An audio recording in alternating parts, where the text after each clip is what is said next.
Christmas leftovers just got a glow up. This delicious warming baked macaroni recipe is perfect for using up any leftover ingredients from Christmas Day.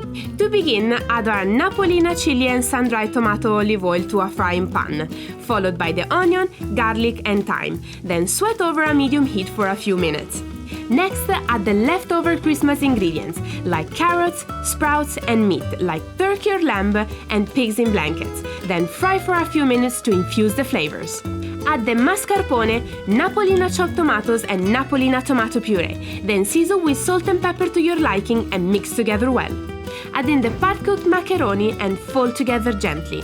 Then empty into a casserole dish topping with fresh parsley, Parmigiano Reggiano and mozzarella. Then bake in the oven for 15 minutes at 200 degrees Celsius until melty and bubbly. Serve in two bowls immediately, topped with fresh parsley and a drizzle of Napolina chili and sun-dried tomato olive oil.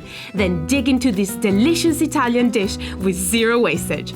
Buonissimo!